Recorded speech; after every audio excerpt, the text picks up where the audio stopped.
আসসালামু আলাইকুম। আজ সোমবার ৪ জ্যৈষ্ঠ ২৯ জেলকোদ ১৮ মে, বাংলাদেশ বেতার সিলেট।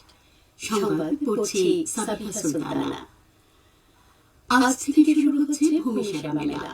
সকাল ১০টায় ঢাকার তেজগাঁওয়ের ভূমি ভবন থেকে প্রধানমন্ত্রী তারেক রহমান আনুষ্ঠানিকভাবে মেলার উদ্বোধন করবেন। উদ্বোধনী অনুষ্ঠানটি দেশের সব জেলা ও উপজেলায় সরাসরি সম্প্রচার করা হবে। গতকাল দুপুরে প্রেস কনফারেন্সে এসব তথ্য জানিয়েছেন সুনামগঞ্জ জেলা প্রশাসক মোহাম্মদ মিনহাজুর রহমান। জনগণকে ডিজিটাল ভূমি সেবার সাথে পরিচয় করিয়ে দিতে এবং প্রান্তিক পর্যায়ে জনবান্ধব সেবা পৌঁছে দেওয়ার লক্ষ্যে আগামী ১৯, ২০ এবং ২১ মে এই ৩ দিন সারা দেশে একযোগে শুরু হচ্ছে ৩ দিন ব্যাপী ভূমি সেবা মেলা ২০২৬। ডিজিটাল ভূমি সেবাকে সাধারণ মানুষের কাছে সহজবোধ্য করতে মেলা প্রাঙ্গণে সরাসরি বিভিন্ন সেবা প্রদান করা হবে। মেলা প্রাঙ্গণেই এই নামজারির আবেদন জমা দেওয়া হবে। অনলাইনে ভূমি উন্নয়ন কর পরিশোধে সরাসরি সহায়তা পাবেন সেবাগ্রহীতারা। খতিয়ানের সার্টিফাইড কপি সংগ্রহ এবং ডিসিআর প্রাপ্তি ও ডিজিটাল মৌজা ম্যাপ সংগ্রহ সংক্রান্ত তথ্য সেবা প্রদান করা হবে। মেলায় সাধারণ মানুষের সুবিধার্থে সহজ ভাষায় লেখা ভূমি আমার ঠিকানা শীর্ষক তথ্যবহুল বুকলেট বিতরণ করা হবে।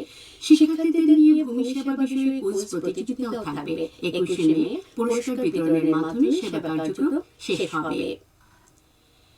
সিলেট ও সুনামগঞ্জ জেলার পাথর কুয়ারিগুলো পরিবেশ রক্ষা করে সীমিত আকারে ইজারা প্রদানের সম্ভাবনা যাচাইয়ের সরকারের গঠিত উচ্চ পর্যায়ের বিশেষজ্ঞ দল পরিদর্শন কার্যক্রম শুরু করেছে। গতকাল স্বরাষ্ট্র মন্ত্রণালয়ের অধীনে গঠিত বিশেষজ্ঞ কমিটির আহ্বায়ক ও সিলেটের বিভাগীয় কমিশনার মোহাম্মদ মশিউর রহমানের নেতৃত্বে প্রতিনিধি দল গোয়ালঘাটের বিছানাকান্দি পাথর কুয়ারি সরেজমিনে পরিদর্শন করেন। পরিদর্শনকালে উপস্থিত ছিলেন অতিরিক্ত জেলা প্রশাসক মোহাম্মদ নুরুজ্জামান চৌধুরী, অতিরিক্ত পুলিশ সুপার জাকির হোসেন, গোয়ালঘাট উপজেলা নির্বাহী কর্মকর্তা রতন কুমার অধিকারী, এছাড়াও স্থানীয় জনপ্রতিনিধি ও বিএনপি নেতৃবৃন্দ উপস্থিত ছিলেন। সীমান্ত নদীতে পলি জমা, নদী ভাঙন এবং সার্বিক পরিবেশগত ঝুঁকি পর্যালোচনা করে কুয়ারিগুলো সীমিত পরিসরে চালুর বিষয়ে সুপারিশ দেবে বিশেষজ্ঞ দল। ডিজিটাল লাইফলাইন একটি সংযুক্ত বিশ্বের স্থিতিস্থাপকতা শক্তিশালী করা। এই প্রতিপাদ্যকে সামনে রেখে সারা দেশের মতো সিলেটেও গতকাল পালিত হয়েছে বিশ্ব টেলিযোগাযোগ ও তথ্য সংঘ দিবস। ১৮৬৫ সালের ১৭ মে আন্তর্জাতিক টেলিযোগাযোগ ইউনিয়ন প্রতিষ্ঠার স্মরণে দিবসটি উদযাপন করা হয়।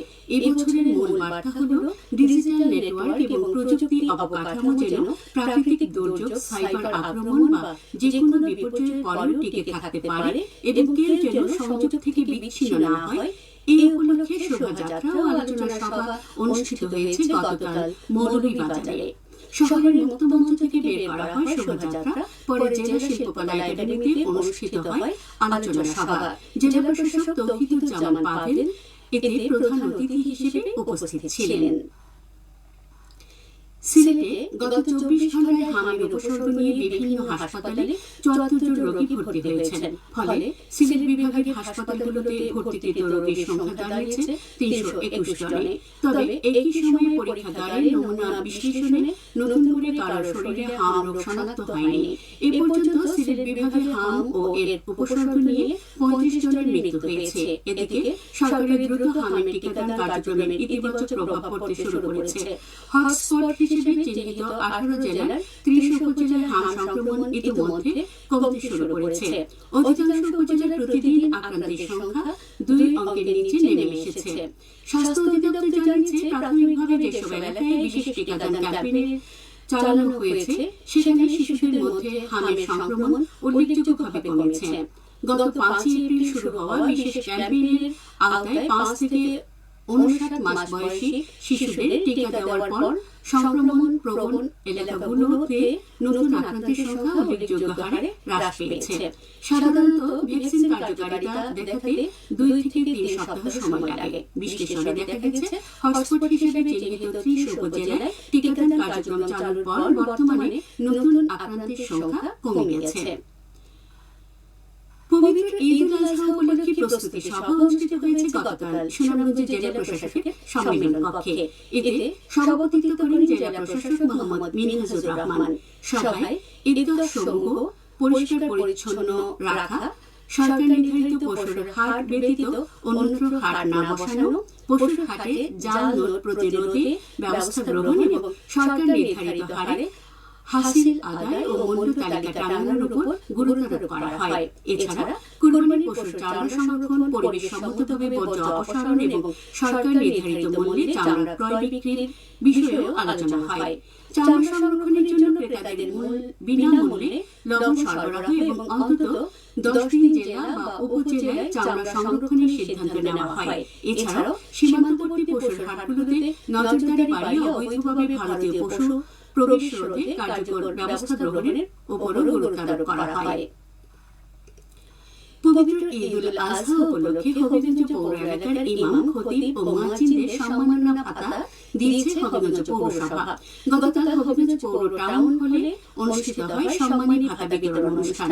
এ সময় প্রধান অতিথি হিসেবে উপস্থিত ছিলেন হবিগঞ্জের জেলা প্রশাসক DGM সরফরাজ। সুনামগঞ্জে জেলা পরিষদের মাসিক সভা অনুষ্ঠিত হয়েছে গতকাল। জেলা পরিষদের সম্মেলন কক্ষে অনুষ্ঠিত সভায় সভাপতিত্ব করেন জেলা পরিষদের প্রশাসক মোহাম্মদ মিজানুর রহমান চৌধুরী। সভায় জেলার বিভিন্ন সরকারি দপ্তরের প্রধানরা উপস্থিত ছিলেন। এ সময় জেলার চলমান উন্নয়ন কার্যক্রম, জনসেবামূলক বিভিন্ন উদ্যোগ এবং সরকারি দপ্তরগুলোর কার্যক্রম নিয়ে আলোচনা করা হয়। পাশাপাশি উন্নয়ন কর্মকাণ্ডের গতি বাড়ানো এবং সাধারণ মানুষের সেবার মান উন্নয়নে প্রয়োজনীয় দিক নির্দেশনা প্রদান করা হয়। সবশেষে আবহাওয়া।